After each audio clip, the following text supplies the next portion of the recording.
Hello, my name is Judelunis Literato Astronomo, and this is Physics and Photography, Light, Lenses, and Society. My presentation for my physics research SAC. Photography is technically applied physics, along with also being an art form. Light obeys physical laws that allow cameras to capture images, which we will explain pretty early on into this presentation. And lastly, we will explore physics concepts, their limitations, and broader impacts on society. Light being the foundation of photography. Light is electromagnetic radiation, traveling in straight lines until interaction.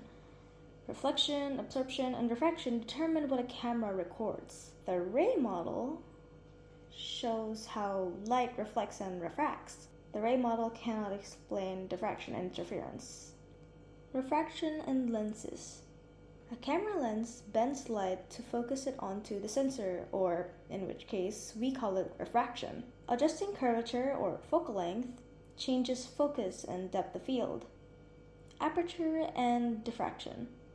Aperture is the adjustable opening inside the lens. Aperture controls how much light enters the camera, but physics also explains its other effect. It influences diffraction and depth of field.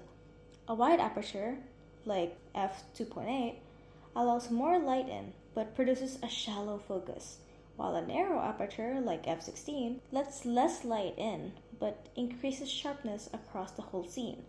This balance is also called the exposure triangle, which also involves shutter speed and ISO. This is just a summary of everything, basically, that I just said. Shutter speed and motion. The shutter is a barrier that opens for a set amount of time, controlling how long light hits the sensor. The physics here is linked to motion. A fast shutter speed, like 1 in 1,000 of a second, freezes motion because the sensor is exposed for such a short time. On the other hand, a slow shutter speed, like 2 seconds, records movement as a blur, capturing trails of light or flowing water. This is all about how light interacts with time.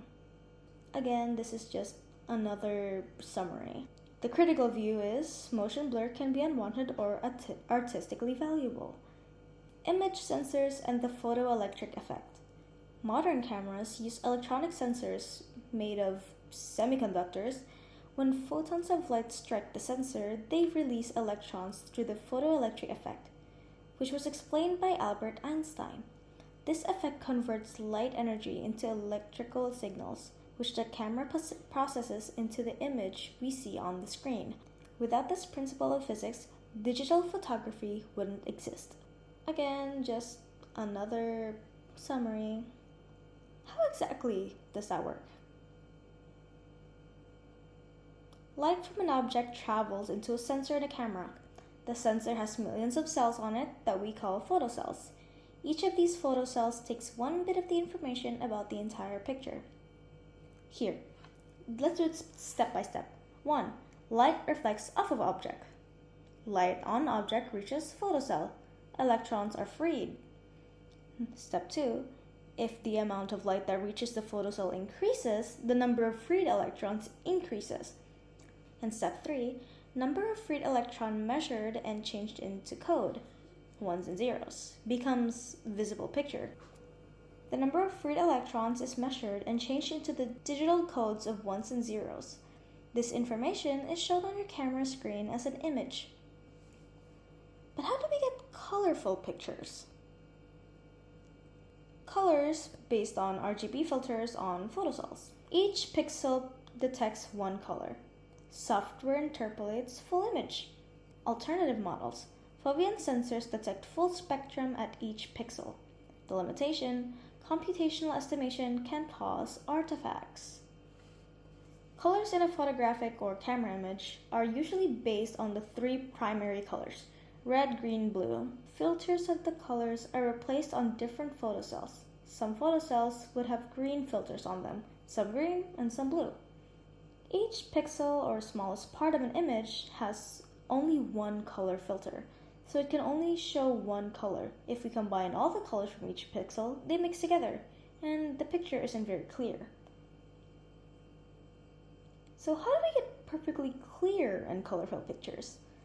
A computer program in your camera does the calculations to guess what color and brightness should be in each part of the image.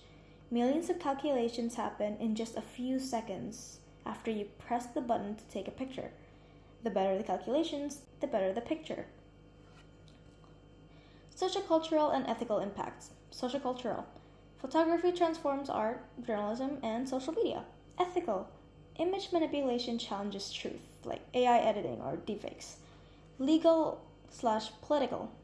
Privacy concerns, surveillance, copyright issues. Economic. Camera sensor innovation drives the smartphone market. Broader context of physics and photography. Medical imaging uses physics-based imaging. Astronomy. Telescopes apply same physics as cameras. Security. Physics of imaging in surveillance and facial recognition. Shows deep societal reliance on physics-based imaging. Evaluation of physics models. Ray optics, useful but ignores waves' nature. Wave optics explains diffraction but harder to visualize. Quantum model explains photoelectric effect but abstract. Critical insight. Different models are applied depending on context. My final stance, my claim is, physics in photography has overwhelmingly benefited society by enabling art, science, and communication. My evidence is physics concepts like refraction, diffraction, and photoelectric effect make digital imaging possible.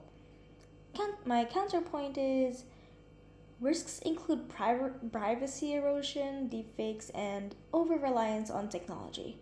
In my conclusion, the benefits outweigh the risks, but ethical safeguards are essential, of course. These are my information references behind most of the research I've done on this project, and that should be it. Here's my summary, and thank you for listening to me.